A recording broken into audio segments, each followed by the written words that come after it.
ये डेमोक्रेसी का लक्षण नहीं, ये तानाशाही है। और इतने सारे पत्थरों के ट्रक कल कहां से आए थे? Dharmendra Pradhan, he is an intermediary. Absolutely he should resign. उन बच्चों का कोई गुनाह नहीं है, अपने भविष्य के लिए लड़ना गुनाह नहीं है।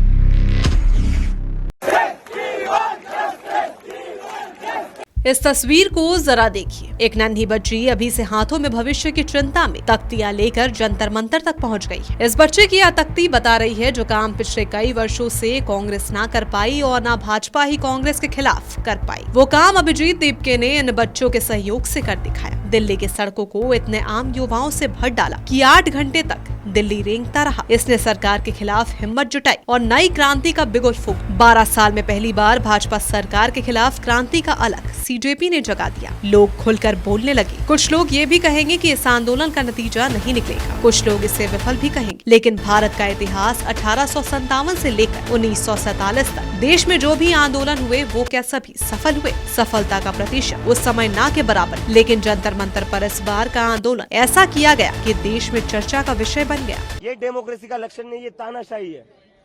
और इतने सारे पत्थरों के ट्रक कल कहां से आए थे? यहाँ पर दिल्ली पुलिस परिंदे को भी पर नहीं मारने दे रही है। यहाँ पर हमारे एक एक बंदे की बैग चेक हो रही है, एक एक बंदे की जेबें चेक हो रही है। बैरिकेड्स पर बैरिकेड पूरा ब्लॉक कर रखा था, लोगों को अंदर नहीं आने दिया जा रहा था। ऐसे में पूरे जंतर मंतर के आसपास पत्थरों भरे ट्रक कहां से आए? दिल्ली पुलिस इसका जवाब दे। गुंडे भरे थे दिल्ली पुलिस के वर्दी में। कल नेम टैग हटाकर इन्होंने बच्चों को पीटा है। और ये क्या मतलब क्या चल रहा है इस देश में? 12-12 साल के बच्चियों को मार रहे हो, आप लोगों को शर्म नहीं आती है? अभिजीत दीपके के आंदोलन और बच्चों की भारी तादाद देख बैकडोर से कुछ राजनीतिक दल भी पहुंचे और हौसला अफजाई। वही नेता प्रतिपक्ष राहुल गांधी ने स्टूडेंट से मुलाकात और शिक्षा मंत्री धर्मेंद्र प्रधान, गृह मंत्री अमित शाह और पीएम मोदी से इस्तीफे की मांग। इशू स्टूडेंट्स की है, यूथ के फ्यूचर की है।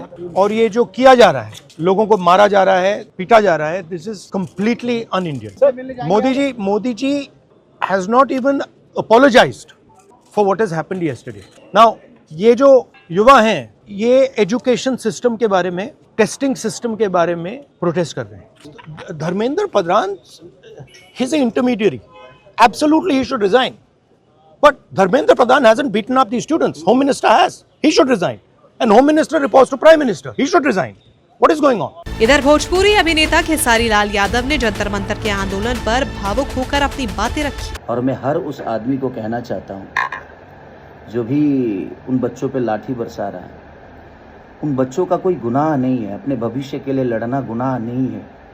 अब सोचिए कि आप कोई धन इकट्ठा किए हो और अचानक से आपका धन चोरी हो जाए तो कितना बुरा लगता है। और उनके साथ वही हुआ है कि वो इतने दिन से मेहनत कर रहे थे ताकि वो कुछ बन जाएं, लेकिन उनका भविष्य ही चोरी हो गया, भविष्य ही लीक हो गया। Sanjana Singh, Koylanchal live desk.